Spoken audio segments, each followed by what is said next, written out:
by all that is holy! Here at last, in the flesh, I beheld my former brothers in arms, the warrior priests of the Sarafan order. Their lives devoted solely to the annihilation of the vampire plague.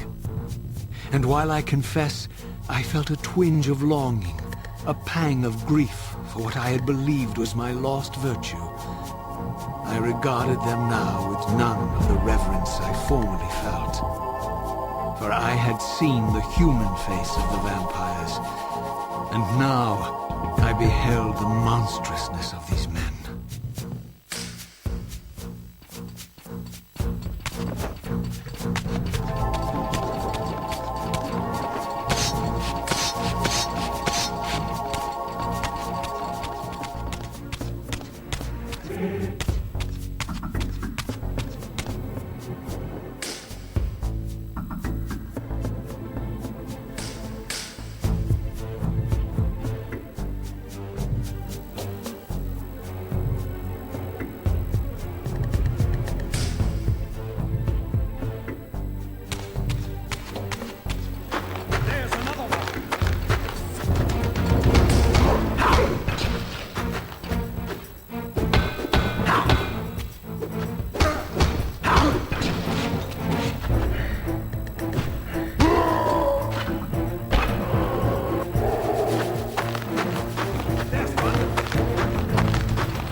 After my long journey, I finally stood on the threshold of enlightenment.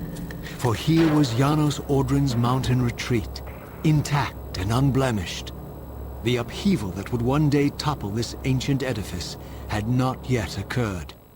And while I had no certainty that Janos still lived, this scene boded well, for I presumed that the collapse of the retreat must have followed the ancient vampire's demise.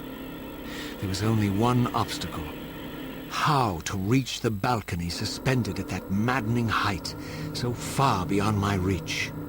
For this was the architecture of winged creatures. The tattered ruins of my wings were of no use. I would need to devise some other means into that mountain.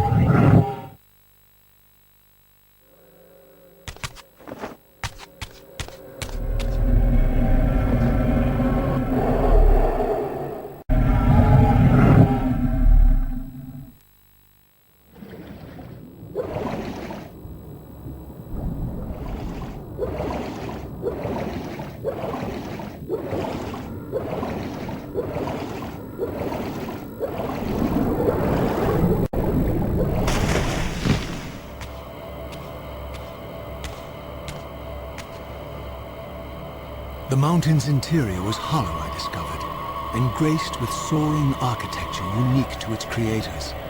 As with the outer facade, these balconies and galleries could only be reached by those gifted with flight. With only my ruined wings to carry me, this towering labyrinth seemed impassable. The object of my quest lay just beyond my grasp. For here, suspended at the apex of the chamber, was the threshold that surely led to the great vampire himself.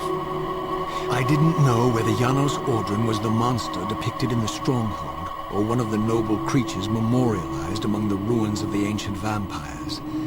And I didn't care.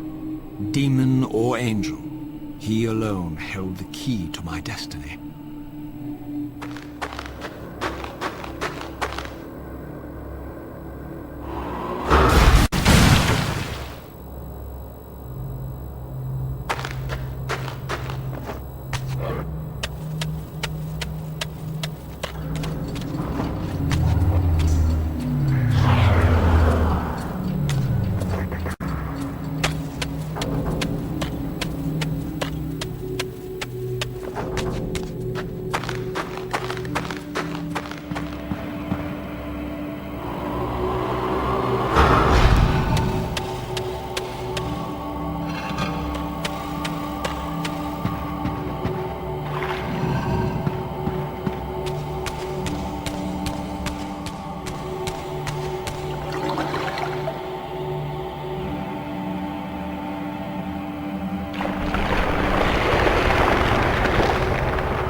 Janos Audrin?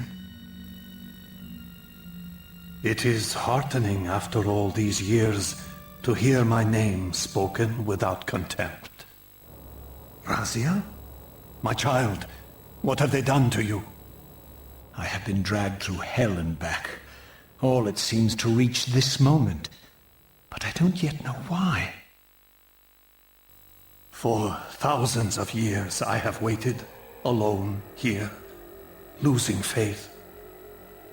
At the time of the binding, 9 guardians were called to serve the pillars, and I was summoned as the 10th guardian, the keeper of the Reaver, the weapon of our salvation. Over time, our race died out, until I alone remained, sustained only by my obligation to you and by my guardianship of the blade. And the other 9? Why did their guardianship not sustain them? I don't know. As our race dwindled, the humans prospered. I have watched over the centuries as our history faded into myth and finally receded altogether. The humans have forgotten us entirely and claimed the pillars for themselves, wholly ignorant of their true purpose. To them, I am merely a devil, the origin of their vampire plague. Why would the pillars summon human guardians then, if they are meant to be served by vampires? The pillars choose their guardians from birth, Raziel, and vampires are no longer born. This is the crux of our dilemma, and this is the terrible irony.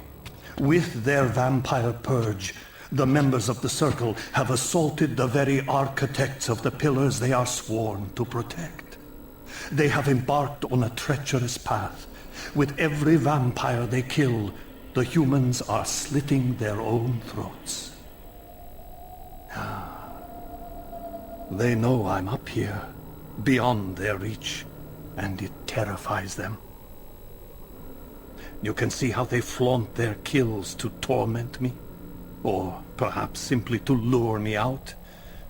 They have this foolish notion that destroying me will somehow topple our entire bloodline. Thankfully, we're not that fragile. I've seen them mustering their forces in the village below. Yes. I don't know what they're plotting, but I fear our time may be bitterly short. Mankind seems to have brought you only torment and grief. You must hate them. They fear what they don't understand, and they despise what they fear. But no, I do not hate them. Vorador does. He has suffered much. He cannot forgive them. Should they be forgiven? They don't understand what they're doing. They are simply unenlightened and vulnerable to manipulation.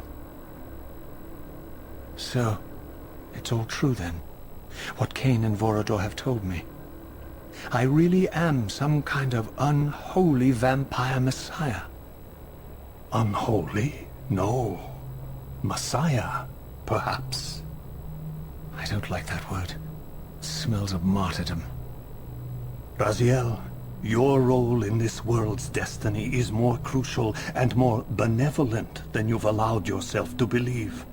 Your journey will not be easy. Dark powers are allied against you. But I think you already know this. You appear to have been cruelly tested. The binding must be secured, Raziel. The pillars are the lock. And the Reaver is the key. Yes. The Reaver is here. Why do I feel nothing? The most formidable weapon ever forged by our swordsmiths. They infused the blade with vampiric energy, empowering the Reaver to drain our enemies of their precious lifeblood. As Janos presented the blade, an inexplicable sense of dread crept over me, more palpable than anything I'd felt before.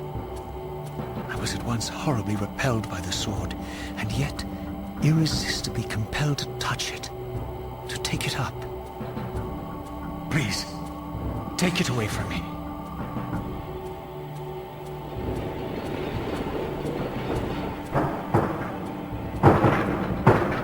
I fear you have been followed.